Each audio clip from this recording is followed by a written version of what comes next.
You don't have to be great to start, but you have to start to be great. Halo semuanya, perkenalkan nama saya Niken Kurniasari dari jurusan Teknik Biomedis Universitas Erlangga dengan penjurusan Informatika Medis dengan IPK 3,64. Saya merupakan pribadi yang senang memperdalam dan memperkuat ilmu pengetahuan dan pengalaman, terutama di bidang yang menggabungkan analytical thinking, problem solving, dan juga collaboration. Melalui organisasi dan kepanitiaan yang saya ikuti, saya mengembangkan keterampilan dalam leadership, public speaking, dan juga integrity, yang dibuktikan dengan menjadi Kepala Divisi Keilmuan BEM Fakultas tahun 2024, Sekretaris Umum pada organisasi Fakultas pada tahun 2023, dan juga Sekretaris Kepanitiaan Fakultas pada tahun 2022. Berbekal dari MBKM Bangkit Academy yang saya ikuti, saya memiliki minat pada pengembangan AI, data analis, dan juga inovasi teknologi informasi berbasis machine learning.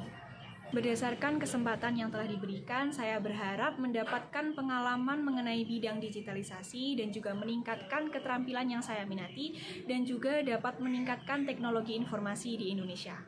Saat ini saya sedang berfokus pada pengembangan diri dengan mengikuti beberapa course secara online seperti IBM Skill untuk data classification dan juga meningkatkan skill Inggris saya. Selain itu, saya juga sedang mencari beberapa kesempatan kerja dalam meningkatkan skill yang saya miliki, terutama di bidang medis dan juga teknologi. Terdapat 3 proyek yang telah saya kerjakan. Yang pertama yaitu proyek tugas akhir yang mana membangun sistem deteksi koloreta polip dengan menggunakan citra kolonoskopi dengan menggunakan Yuoli Luxuan 11. Citra kolonoskopi ini berasal dari rumah sakit di Surabaya yang telah diverifikasi oleh dokter ahli dengan telah saya anotasi menggunakan RoboFlow. Saya menggunakan Google Colab untuk membangun sistem dengan menggunakan bahasa Python serta memanggil model 11 dari Utilytic.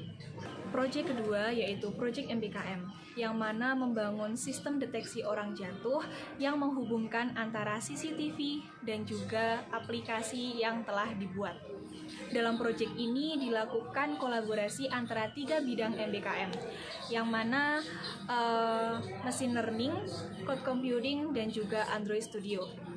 Saya sebagai machine learning cohort bertugas sebagai debugging code, yang mana bertugas untuk memperbaiki codingan-codingan yang masih terjadi kesalahan dalam proses pembuatan sistem. Proyek ini dibuat dengan sistem real time yang mana menjadi tantangan tersendiri dari dataset yang digunakan serta sistem pengkodingan yang akan digunakan.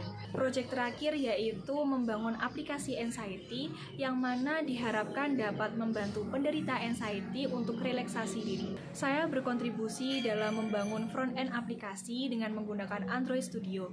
Aplikasi ini memiliki 4 fitur. Yang pertama yaitu timer untuk membantu dalam pernafasan anxiety, dan yang kedua musik relaksasi, yang ketiga video relaksasi, dan yang terakhir emergency call. Selain itu, dalam backend, saya membantu dalam menggabungkan database lokal dalam upaya login aplikasi. Beberapa magang yang telah saya lakukan, yang pertama magang pada bidang legal service dan juga purchasing di PT Internusa II Medica pada tahun 2024. Pada magang ini saya membantu dalam proses regulasi distribusi alat kesehatan dan juga membantu dalam proses mendaftarkan alat kesehatan pada e-katalog. Selain itu, saya juga membantu dalam pengarsipan data dokumen purchasing.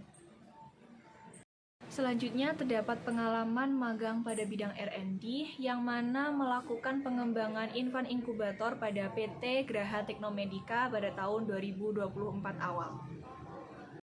Pada magang ini, saya melakukan riset mengenai infant inkubator mulai dari pengambilan data, analisa data, dan juga perbaikan apa yang perlu dilakukan pada infant inkubator. Saya memiliki kemampuan dalam menggunakan beberapa tools seperti Microsoft, baik Excel, PowerPoint, dan juga Word. Saya juga memiliki kemampuan dalam menggunakan beberapa aplikasi coding seperti Google Colab dan juga VS Code. Saya juga menggunakan Android Studio dalam proses penggunaan aplikasi dan juga menggunakan beberapa CAD software seperti Tinkercad dan juga SolidWorks. Saya selalu percaya bahwa langkah kecil yang saya ambil saat ini akan memiliki dampak yang begitu besar di masa depan. Dengan kontribusi saya pada Digistar Internship Telkom, tidak hanya memberikan inovasi yang relevan, namun juga berdampak. Sekian dari perkenalan saya. Terima kasih atas waktu yang telah diberikan.